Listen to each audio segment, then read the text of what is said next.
अब हम देखेंगे कि हम अपनी सीक्वल इंस्ट्रक्शन को किस तरह जावास्क्रिप्ट में कन्वर्ट करते हैं। जावास्क्रिप्ट में इनको कन्वर्ट करने से पहले सबसे पहले हमें जावास्क्रिप्ट की एक लाइब्रेरी इंस्टॉल करनी पड़ेगी, जो कि हर डेटाबेस के लिए अलग-अलग होती है। क्योंकि हम SQLite सर्वर यूज कर रहे हैं, इसलिए SQLite सर्वर के लिए SQLite 3 लाइब्रेरी यूज होती है। लाइब्रेरी इंस्टॉल करने के लिए आप इंस्ट्रक्शन देंगे, ये लाइब्रेरी इंस्टॉल हो जाएगी। इसके बाद इस लाइब्रेरी को आप अपनी जावास्क्रिप्ट फाइल के अंदर इंपोर्ट कर लेंगे और इसके लिए रिक्वायर यूज करते हैं। ये लाइब्रेरी इंपोर्ट हो गई और इसका नाम मैंने यहाँ पर SQLite रखा है। अब सबसे पहला स्टेप हमारा आता है कि हमने डेटाबेस ओपन करनी है, और जावास्क्रिप्ट में जब ओपन करना चाहते हैं तो SQLite जो हमारी है इसका हम एक फंक्शन यूज करेंगे। अपनी डेटाबेस का नाम मैं सिंपल शॉर्ट रखूंगा DB, और इस फंक्शन में मैं पैरामीटर के तौर पर अपनी डेटाबेस का नाम इंक्लूड कर दूंगा। ये डेटाबेस अगर पहले से एग्जिस्ट कर रही हुई तो ये फंक्शन उसे ओपन करके DB को असाइन कर देगा, और अगर ये डेटाबेस पहले से ना बनी हुई इस नाम की तो नई डेटाबेस क्रिएट होगी और वो DB को असाइन हो जाएगी। जब हम डेटाबेस खोल लें तो उससे नेक्स्ट काम हमारा था कि हमने टेबल क्रिएट करना होता है। ये हमारी SQL की कमांड थी।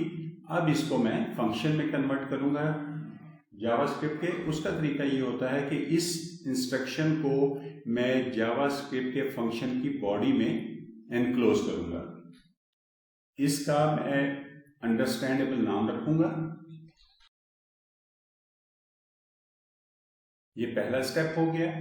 अब जो जावास्क्रिप्ट में ये जो क्वेरी अंदर आ गई जो SQL की है, इसको अब मैं एक स्ट्रिंग में कन्वर्ट करूंगा, और स्ट्रिंग में कन्वर्ट करने के लिए मैं बैक टैग के अंदर इसे एनक्लोज कर दूंगा। ये बैक टिक लग गई और यहां पर बैक टिक लग गई, और ये जब स्ट्रिंग में कन्वर्ट हुआ तो इसको मैं किसी वेरिएबल को असाइन कर दूंगा। उसका नाम भी मैं अंडरस्टैंडेबल रखता हूं, let query is equal to, ये मेरा पूरे का पूरा स्ट्रिंग या SQL की क्वेरी एक तरह से स्ट्रिंग बन के क्वेरी वेरिएबल को असाइन हो गई। ये पहला स्टेप हो गया। इस तरह से अब बाकी तमाम क्वेरीज को मैं फंक्शन में कन्वर्ट करूंगा।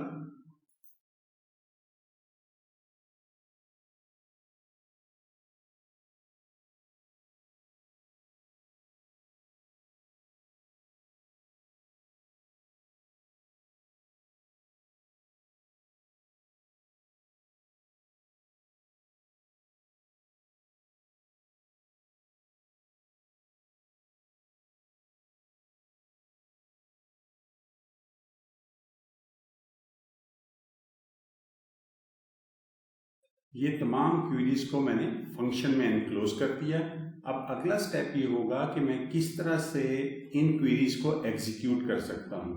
इन क्वेरीज को एग्जीक्यूट करने के लिए SQLite हमें एक फंक्शन देता है जो DB के जरिए अपनी डेटाबेस के जरिए मैं एक्सेस करूंगा। उसका नाम है DB run, और इसके अंदर मैं क्वेरी को पैरामीटर के तौर पर पास कर दूंगा।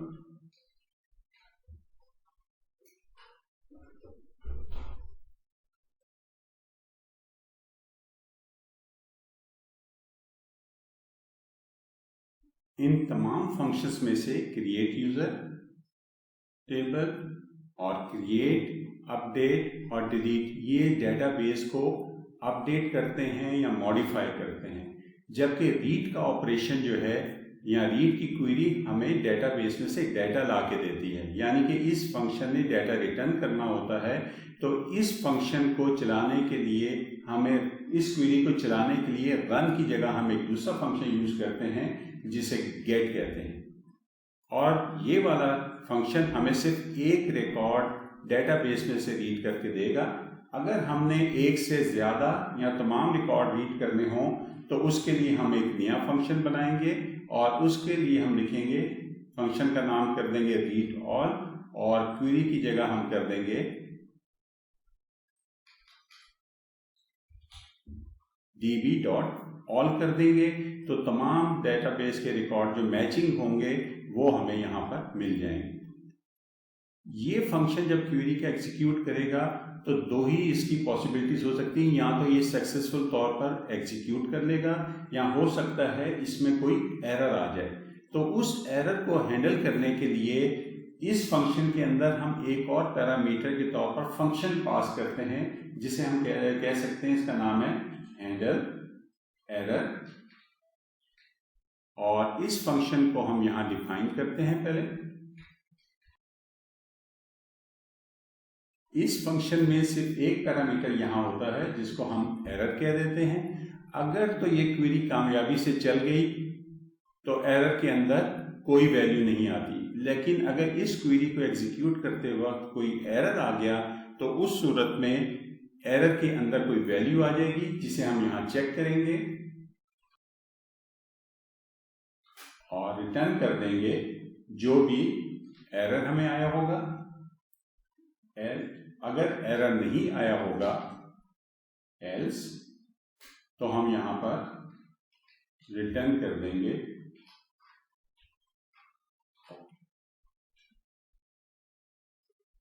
एक तरीका ये हो गया फंक्शन यहाँ पर डिक्लेयर करने का जो एरर हैंडल करे। नॉर्मल तौर पर हम ये करते हैं कि जब ये फंक्शन छोटे साइज में हो तो इसे अलहदा से डिफाइन करने के बजाय इसी जगह पर हम ये फंक्शन को डिफाइन कर देते हैं। उसका तरीका ये है कि फंक्शन का नाम यहाँ नहीं देते, इसे ख़त्म कर दें और जो बाकी चीज़ बचे उसे यहाँ से हम कट करें और यहाँ पर इसे पेस्ट कर दें, तो हमारे इस इंस्ट्रक्शन की फॉर्म ये बन जाएगी कि ये डेटाबेस रन इस क्वेरी को रन करेगा।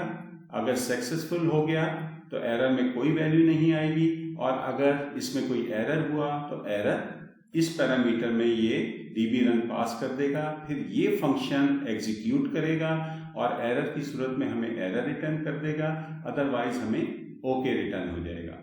अब इसी तरीके से बाकी तमाम क्वेरीज में ये फंक्शन मैं पेश कर देता हूँ सिवाय रीड के ऑपरेशन के, क्योंकि इसमें हमें डेटा भी मिलता है, तो इसको हम अलहदा से देखेंगे।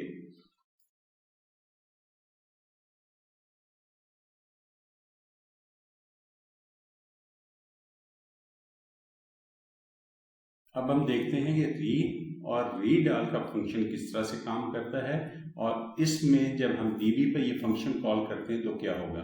पहले मैं इन्हें सेम चीज से रिप्लेस करता हूं।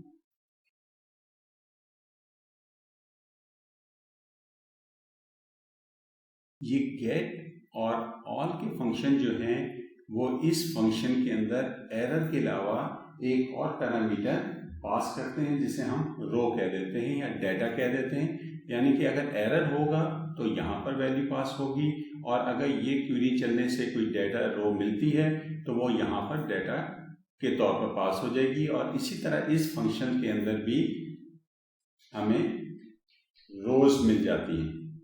अब ये रोज जो हमें मिलती है तो यहाँ से हम इसे ओके की जगह यहाँ पर लिख देंगे रिटर्न कर दे रो, और यहाँ पर हम लिख देंगे रोज।